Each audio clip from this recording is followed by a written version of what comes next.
Bom, vamos falar agora sobre mais uma classe de hormônios vegetais, né? O ácido abscísico. Primeiro, né, em quais locais que o ácido abscísico ocorre? Nas plantas ele é detectado, né, ele é encontrado na maioria dos tecidos, né, desde a coifa, né, ao ápice lá do sistema radicular, até a gema apical. A sua produção ela ocorre em quase todas as células, né, que contém cloroplastos e outros plastídeos, né, como por exemplo os amiloplastos, né, os cromoplastos. E o transporte, né, desse hormônio vegetal ocorre tanto via xilema quanto via floema.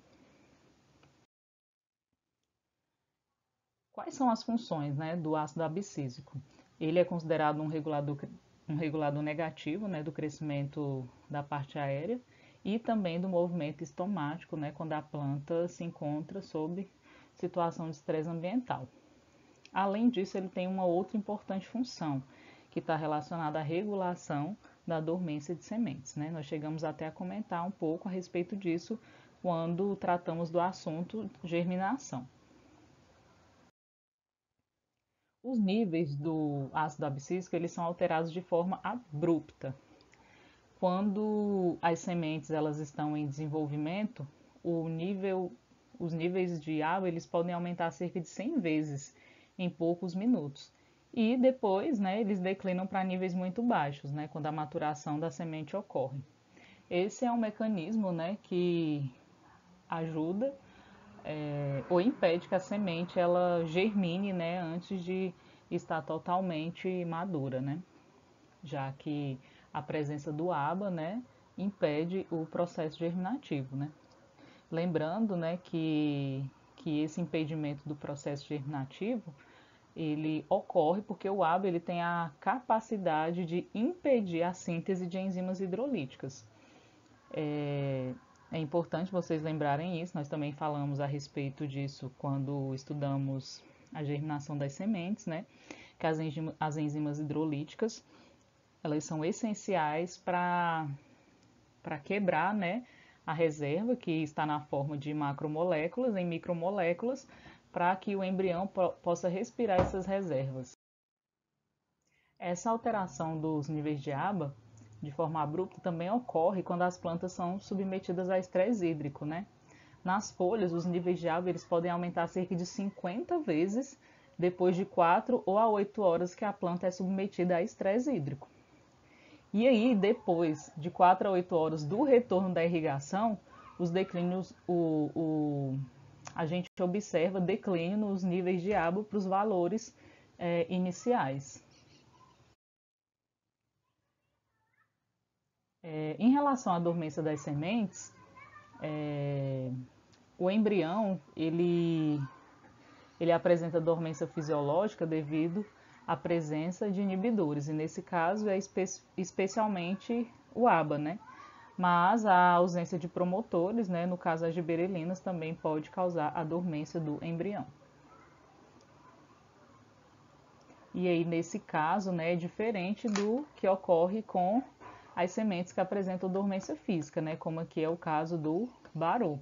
O baru ele é uma semente que tem dormência física, ou seja, o tegumento da semente ele é muito rígido, né, impede a entrada de água e oxigênio. Mas se esse impedimento físico for quebrado, né, e aí a água e o oxigênio for fornecido, ele germina. No caso específico de sementes que têm dormência fisiológica, mesmo que se forneça água e oxigênio, né, para a semente, ela não consegue germinar justamente por causa da presença aqui de inibidores, né, especificamente então o ácido abscísico. O fechamento estomático é outro mecanismo com o qual o ABA está relacionado, né? Os estômatos, eles se abrem ou se fecham pela entrada ou saída de potássio nas células guardas, né? Lembrem-se, né, que um estômato ele é formado pelas células guarda e a abertura do estômato é denominada de ostíolo. Então, o que acontece? Observem aqui nessa figura, né, que eu tenho aqui os estômatos fechados. O ABA ele induz a saída de potássio de dentro aqui das células guardas. E aí, com a saída do potássio, a água também sai, porque ela sai do meio menos concentrado em soluto para o meio mais concentrado em soluto, né? E aí, com a saída da água, a célula fica flácida, né? Consequentemente, ela fecha. E aí, para que o estômago volte a abrir, o potássio ele precisa entrar ali dentro da célula, né? E aí, com a entrada do potássio, a água também entra, né? Com a entrada da água, a célula infla, né? Ela fica túrgida e isso provoca, então, a abertura desses estômagos, né? Então, é a entrada e a saída do potássio dentro da célula que regula a abertura e o fechamento do estômago. Mas quem induz a entrada ou a saída, né, é o ácido abscísico. Então a gente viu, né, que nas folhas a concentração do ABA pode aumentar cerca de 50 vezes se a planta for submetida a um estresse hídrico. E aí observa-se que o ABA, né, ele é muito efetivo no fechamento dos estômatos, né? E a acumulação do ABA nas folhas estressadas tem um papel importantíssimo, né, para reduzir as perdas de água pela transpiração nas condições de seca. Por quê, né? Porque nessa situação em que a água ela não está disponível no solo, né? O teor de água não é suficiente, né, para suprir a planta ela precisa encontrar mecanismo para reduzir a sua transpiração.